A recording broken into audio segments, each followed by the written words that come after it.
आदाब, मैं हूं मुमताज आलम रिजवी और मैं बात करूंगा ईरान की। ईरान ऐसा करता जा रहा है कि जिसकी वजह से इजराइल और अमेरिका की नींद हराम है। ईरान रोज बरोज ताकतवर होता जा रहा है।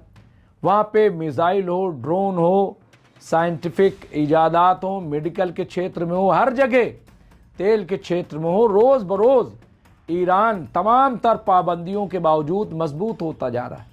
अब ईरान को एक ऐसा बड़ा सरमाया मिला है, एक ऐसी बड़ी खोज मिली है कि जिससे पूरी दुनिया हैरान रह गई। अब ये अल्लाह का करम है, क्या है, कुछ भी नहीं कहा जाता। आपको जो मैं रिपोर्ट बताने जा रहा हूं, आप भी हैरान रह जाएंगे कि ईरान में ये क्या हो रहा है और ईरान है क्या।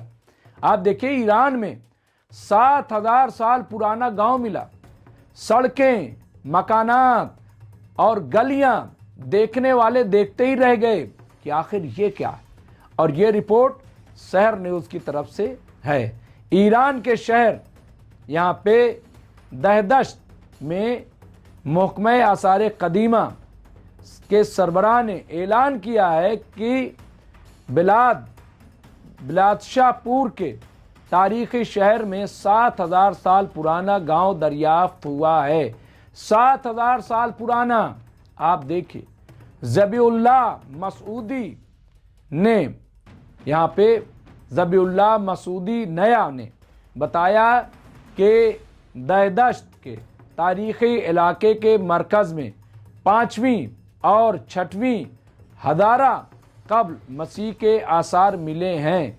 इससे पहले तारीख़ी शहर दहदश्त में किसी किस्म की बाकायदा खुदाई या तहकीकी काम नहीं हुआ था। हालिया खुदाई इस इलाके में पहली तहकीकी सरगर्मी है। सरकारी इजाज़त के बाद टेस्ट के तौर पर चंद मरतबा खुदाई की गई। मसूदी नया ने वजाहत की है कि बालाई तहों में करोन वस्ता और इस्लामी दौर के आसार मिले, लेकिन इन तहों को हटाने के बाद हैरान कुन कदीम आसार सामने आए जो इब्तदाई मुतालात के मुताबिक 5वीं हज़ारा कब्ल मसीह से ताल्लुक़ रखते हैं। उन्होंने मज़ीद कहा कि यह दरियाफ्त दहदश्त की तारीख़ी अहमियत को बहुत बढ़ा सकती है। सतह पर इस्लामी दौर के आखिरी सदियों के तामीराती आसार भी नज़र आते हैं और आसार कदीमा के माहिरीन ने यहाँ पे आप देखिए सल्जूकी और सफ़वी दौर के मुमकिना ढांचों का जायज़ा लेने के लिए एक छोटा वर्कशॉप कायम किया है। खुदाई के दौरान 5वीं और 6वीं हज़ारा कब्ल मसीह की मिट्टी के बर्तन और सकाफती मवाद भी दरियाफ्त किए हैं। मसूदी नया ने एक दिलचस्प दरियाफ्त का भी जिक्र करते हुए कहा कि गर्म पत्थरों के टुकड़े इस दौर के लोगों की मखसूस टेक्नोलॉजी जाहिर करते हैं, जिनसे वो दूध या पानी जैसे मुआमात को गर्म करते थे। उन्होंने ये भी बताया कि खुदाई के दौरान तारीख़ी मकाम की मरकज़ी तरतीब बेहतर तौर पर मालूम हुई है और मौजूदा सड़कें, मकानात और गलियां ज़्यादातर कदीम चोटी के ऊपर वाक़े हैं। तहकीक के दौरान शहर के शुमाली हिस्से में कनात के पानी पहुँचाने के निज़ाम की बाक़ियात भी दरियाफ्त हुई हैं। तो आप सोचिए कि ईरान ने 7,000 साल पुराने गांव की दरियाफ्त की और मैं समझता हूं कि इससे बहुत सारी परतें खुलेंगी, बहुत सारी चीज़ें, क्योंकि हिंदुस्तान भी देखिए बहुत कदीम है, ईरान भी बहुत कदीम है। अब चूंकि हम हिंदुस्तानी हैं तो हम इसे इस रोशनी में देखेंगे कि इससे पता चलेगा इंडो ईरान के बारे में। अभी बहुत सारी सकाफती मोहनजोदाड़ो, हड़प्पा, हम सब जानते हैं कि कितनी पुरानी तहजीब, लेकिन 7,000 पुरानी। इससे बहुत सारी चीज़ें अभी क्लियर होंगी। बहरहाल ये ईरान को अगर कहा जाए तो गलत ना होगा कि एक बहुत बड़ा सरमाया, बहुत बड़ा ख़जाना उनको ये हाथ लगा है।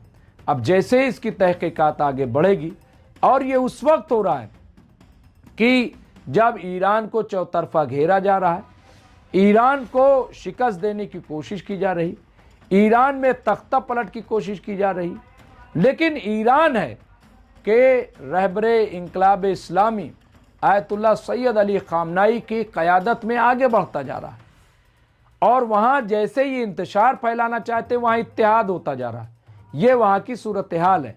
और ईरान ने तो साफ कह दिया है वहाँ के तमाम जो ब्रिगेड्स हैं कि हम तो अब जंग के लिए तैयार हैं, और लोग भी यही मानते हैं कि 12 रोज़ा जंग जो इजराइल अमेरिका से हुई थी उसके बाद ईरान बहुत स्ट्रांग हो गया है, और अगर इस बार जंग हुई तो सबसे बड़ा खसारा अगर किसी को होगा तो वो इजराइल को होगा। ईरान दरअसल जो तैयारी कर रहा है, माहिरीन का कहना है, वो अमेरिका को सामने रख के कर रहा है। आप देखिए कि ईरान ने एक ऐसी मिसाइल बनाई जो 12,000 किलोमीटर तक मार कर सकती है, बैलिस्टिक मिसाइल, और ईरान से यानी तेहरान से अमेरिका वाशिंगटन की दूरी महज 10,000 किलोमीटर है। आप सोचिए, इसी तरीके से रूस के टारगेट पे अमेरिका है, और आप देखिए कि चीन के निशाने पर अमेरिका है, नॉर्थ कोरिया के निशाने पे अमेरिका, तो चौतरफा जो है अमेरिका भी घिरा हुआ, ऐसा नहीं है। और अब तो मिडिल ईस्ट की पूरी पॉलिटिक्स बदल रही। बहरहाल ऐसे में ईरान का उभर के आना और ये तमाम चीज़ें ईरान को मजबूती बख्श रही। बहरहाल जो भी और होगा उसको हम आपकी खिदमत में पेश करते रहेंगे। देखते रहिए MMC न्यूज़ इंडिया। बहुत बहुत शुक्रिया। मैं मुमताज़ आलम रिजवी।